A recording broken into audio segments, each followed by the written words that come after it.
Cad Bane's digital console, located on his forearm, controlled almost everything the bounty hunter owned. With a few quick clicks, he could trigger his rocket boots, cycle through his wrist-mounted weapons, and even control starships. Once, while taking on Ahsoka Tano and Anakin Skywalker, Bane used his remote control to modify the ship's gravity, causing the opponents to float in the air while they traded blaster fire. Like any good bounty hunter, Cad Bane always has a variety of tools at his disposal, each one perfectly fit for whatever problem might arise on the hunt. One of his less than lethal weapons, and one that seems to tangle Jedi up from time to time, is his bola. Nothing more than a rope with two weighted balls on the end.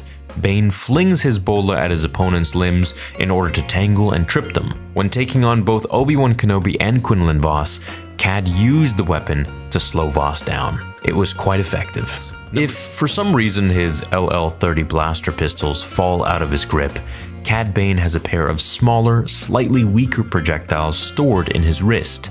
He rarely uses them in combat, but when he does, they're noticeably weaker than Boba Fett's own DIR-24 wrist lasers, which are also stored on his forearm. Fett's weapons were crucial in the Mandalorian's mission on Tatooine, when he tore through the patrons at the local cantina and eventually took on Luke by himself inside of Obi-Wan's abandoned hut on the edge of the Dune Seas. It's hard to imagine that Cad Bane would opt out for a cheaper or less powerful option when outfitting his gauntlets, but his never really seemed like they'd be able to take out his targets as effectively as Boba Fett's. Perhaps Cad Bane's most famous anti-Jedi weapon is his cortosis shot.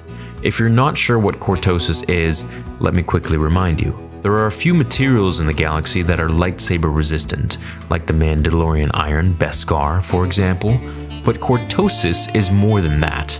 Whenever the metal comes into contact with a lightsaber, it can actually short out the weapon and disengage it, meaning it'll just shut off. That's a pretty devastating attack if you think about it. How often has a Jedi faced off against dozens of enemies, each armed with blaster rifles, and survived, thanks to the ability to deflect blaster shots? Now, Vader was once fighting many Jedi in Legends comics, and one of them used a cortosis blade on him, deactivating his lightsaber. Now, of course, that wasn't enough to take Vader out, but it definitely was a bit of a surprise.